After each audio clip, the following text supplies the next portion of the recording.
the lion who dreamed the story of Kofi Adewale, Africa will rise again. The power and voice of the Western world will fall, fail, and falter, and we will be truly independent. If you believe these, kindly comment something, like and subscribe to this channel to get more great stories like this. All right, let's proceed.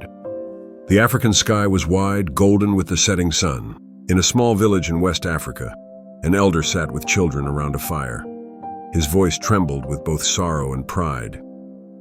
Children, let me tell you the story of Kofi Adewale, a leader who loved his people, but whose dream was stolen by the powers of the West. The humble beginning. Kofi was born in a dusty village where the river was the lifeline of the people. His mother sold fruits in the market, and his father was a fisherman. From a young age, Kofi hated injustice. When colonial officers cheated the villagers, Kofi would cry, "Why must we suffer while they take everything?" At school, he was brilliant, always top of his class. A teacher once told him, "Kofi, you are a lion cub. One day you will roar and the whole forest will listen." Kofi grew into a man of wisdom, refusing bribes, refusing to be used by greedy politicians. He spoke with passion. Africa is not poor. Africa is rich, but its riches are stolen. Crowds gathered to hear him.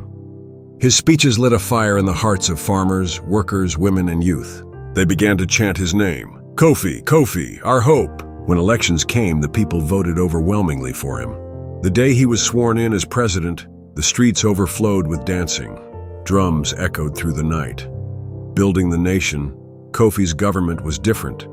He built schools in villages where children had never held a book. He brought doctors to towns where sickness had long been a death sentence. He refused foreign loans that trapped other nations.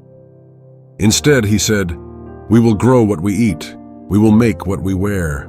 We will use our oil, our gold, our land for ourselves." Factories began to rise. Farmers received machines.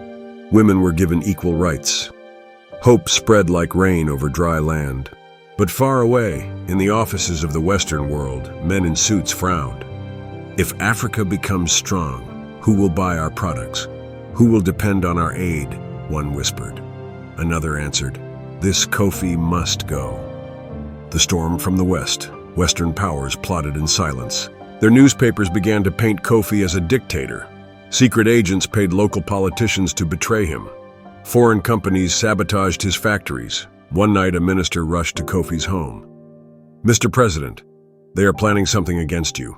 Be careful." Kofi only smiled. "My brother, if I die for Africa, let my blood water the seed of freedom." The West knew they couldn't kill Kofi openly, so they found traitors among his own people. They gave them money, promises of power, and whispered lies. If you love this story as we continue, don't forget to like, comment, and subscribe for this video to spread the more.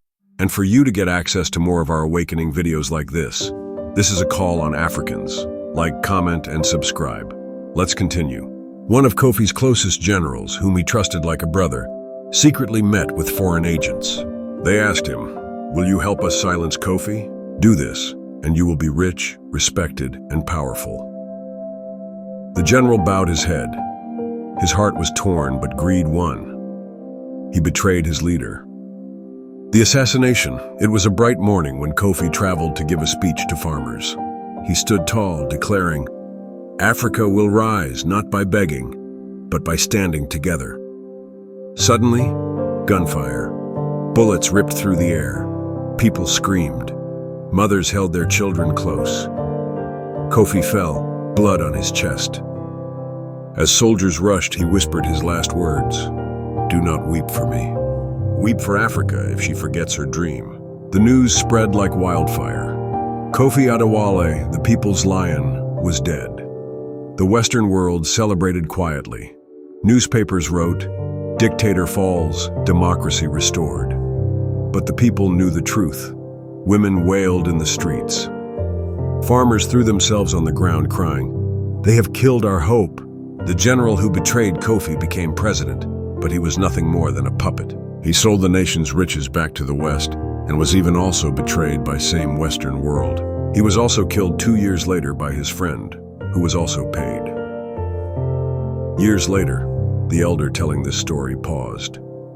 Tears filled his eyes. "Kofi is gone, children. but his dream lives on. Every young African who rises against injustice carries the fire of Kofi Adewale. They can kill the man, but not the dream. The children listened in silence.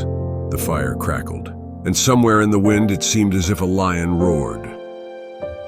A young boy, after hearing the story, whispered, "One day, I will finish what Kofi started." The elder looked at him and smiled. "Then Africa will rise again."